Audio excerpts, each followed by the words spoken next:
Hi guys, we're here with Mr. Rich Webb from RLM Racing, testing the Cup 400 at Donington actually, on the GP circuit. So Rich, what is the Cup 400? It is a turbocharged RLM Cup chassis essentially. So instead of the normal Cup 200, it's got the RLM turbo package in it now. We are running various different stages of power, and today was its first shakedown.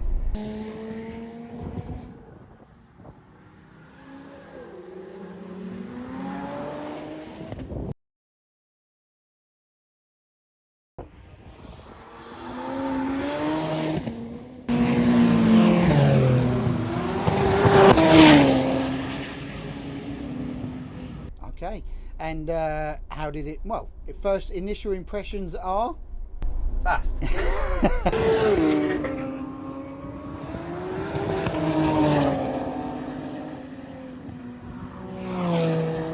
Very fast. Yeah, I was quite surprised actually. So it was damp this morning. We were here on an RMA track day. Shout out to them. The day's been great. A few red flags, as you always get on a damp day. But yeah, we ran her at 250 wheel horsepower just to shake the car down, get a bit dated from it, which is what we're in here now, just checking over, and everything seemed good.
So then we went out for a second session, wound it up to about 320 wheel horsepower, which I was really surprised how that felt, to be fair. Did about 10 minutes on that, again checked everything seemed great. So we then wound her up to what would be our quali map, which is 350 wheel horsepower, and yeah, she's phenomenal, to be fair. She is really, really quick. And on top of that, we also have a push to pass map in this car, which is 380 wheel horsepower, which is yeah, it's not for the more than you need.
Now there's some serious machinery out there. You seem to be disposing them at your will, really. Yeah, I mean, there's not really anything. It's today was all about making a safe overtake, but you could just wait for the straight and just yeah, just breeze by everyone, really, to be fair. But it's you kind of forget on a track day how fast you approach people in cars like this that are so capable. So yeah, you do have to be mindful of that. I mean, down the back straight, we did at one point touch 150 mile an hour. 150. That's GPS speed. That was with, I would say, an average run out of coppice and tyres which are now 3 years old and not in their best less shape. So yeah, the car's definitely going to. It's definitely ticking the boxes. Absolutely. Yeah. So it power wise, so how do you get to that kind of specification? Or if I'm a customer, how do I get to that specification? Or what do I do? How do I buy a Cup 400? If you want to buy a Cup 400, it's a collaboration between ourselves and MK Sportscars, yourselves, as you know. So the engine package is essentially a forged RLM spec low compression 1340 motor. Yep. With our own custom turbo manifold, coupled with our own spec of turbo. Then with all the MK Sportscars cooling package for the additional power and everything. This car in particular is running paddle shift, traction control, launch control. This one has the full bells and whistles because it's a race car. You don't need all of that at all, so there will be various packages that we can offer. I honestly would say to anyone who wants a fast car, even if you want to race it, but certainly if you just want to do track days, you do not need any more than 300 wheel horsepower. Yes, we have it, yeah, but we are racing it, and the reality is we won't race this car full time at anything more than 320 wheel horsepower because you just don't need it. Don't need it. No. Even in a straight line, you just don't need it because these cars, you know, they only weigh, even in our spec now, we're probably talking around 510, 520 kilos race ready. You know, the advantage for these cars is the lightweight, the brakes and everything. So yeah, I would just say for anyone, don't get carried away with the pub numbers. 300 wheel horsepower is ballistic. It is ballistic. Yeah. I think people don't realise the difference between a bike engine 300 wheel horsepower and a car engine 300 wheel horsepower. And if Rich Webb says it's fast, it's fast. Absolutely. Yeah. So yeah, today's thing went really well today. I think Rich has been doing this. How long now has this project been running now? So we probably started the turbo project, probably was in my mind probably 18 months ago, I'd say. So certainly we've been doing a lot of development throughout the 2025 year. Kind of got the package to where we want it to be now. So a couple of small refinements over the winter, but nothing that's going to change anything for anyone else, just things that we just want to refine from our side. And yeah, the package is ready to go. So anyone who's interested, give us a shout, give Sean a shout, MK Sportscars, and we'll be happy to talk through it. Yeah. So what's next for the Cup 400 in 2026? Cup 500, of course. Oh, it's Cup 500. No, so we're going to take the car back to the track. Steve's going to be racing it in 2026. Yeah. You may see myself behind the wheel a few times. I quite like to have a pedal against some quick machinery. Yeah. So yeah, we'll be seeing if we can line up a few more trophies. Fantastic. Well, what we're doing now, guys, we hand you over to the talented Mr. Richard Webb on a lap of the Donington GP. Cheers for that. Guys.